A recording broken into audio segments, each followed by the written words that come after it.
bah c'est parfait ça. Nickel.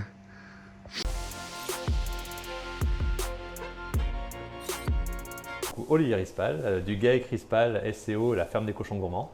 Donc nous, notre concept est très simple. On a deux élevages, un élevage de porcs, un élevage de vaches au braque. Et on fait naître nos porcelets, on fait naître nos veaux et on transforme tout à la ferme et on fait de la vente directe.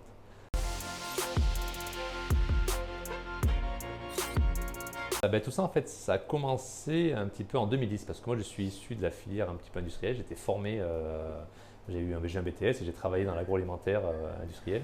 Et en 2010, avec tous les scandales alimentaires qu'il y a eu, ça m'a fait réfléchir sur le travail que je faisais. Et c'est là que je me suis souvenu que mes parents avaient une petite ferme dans le Cantal. Et en fait, je voulais revenir en fait à des valeurs de production et je voulais me regarder dans la glace en fait quand je vends un produit.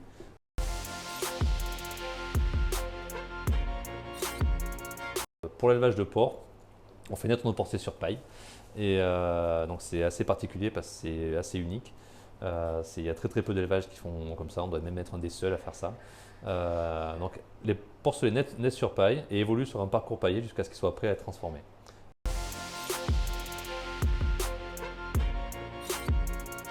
Alors l'alimentation de nos bêtes, c'est de l'aliment fait que de céréales, non OGM, donc il y a du blé, de l'orge, du maïs et du tourteau de tournesol.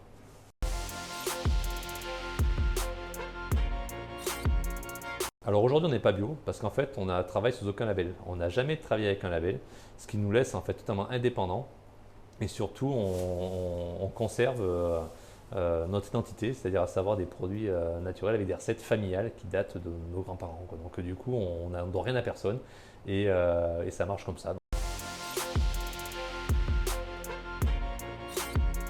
Méthode de travail très très simple. Dans nos produits, il n'y a que du sel de Guérande, du poivre, un petit peu d'ail, de billon qu'on achète à un producteur. Et derrière, en fait, la grosse particularité qu'on a, c'est qu'on travaille en altitude. On est sur la planète de Saint-Flour, à 1000 mètres d'altitude, et on a la chance d'avoir un air qui est naturellement frais et sec. Donc du coup, on peut sécher nos produits à l'air naturel.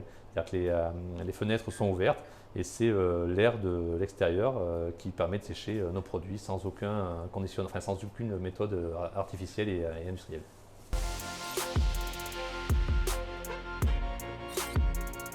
Parce que tout simplement, tu es venu nous chercher. Hubert est venu nous voir en disant voilà, j'ai ce projet. Et du coup, on a suivi parce que déjà, ça nous permet de travailler en direct aussi. Donc, on fait de la vente directe avec Hubert.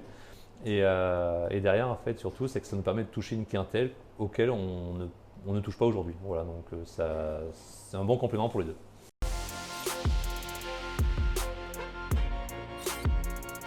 Alors c'est tout simplement le boyau. Le saucisson c'est ça en fait, le boyau est beaucoup plus large, alors que la saucisse sèche elle est beaucoup plus fine. Elle est, j'en ai là, hop, tac, attention, ça arrive en direct. Voilà, là c'est une saucisse sèche avec le boyau qui est beaucoup plus fin et souvent elle est courbée. Voilà. Ouais, ok. Voilà. Merci.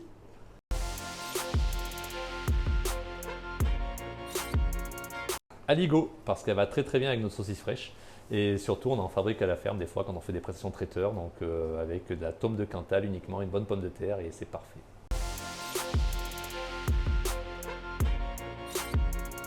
Goûtez, vous verrez la différence avec du Justin Bridou, voilà, il n'y a pas de souci.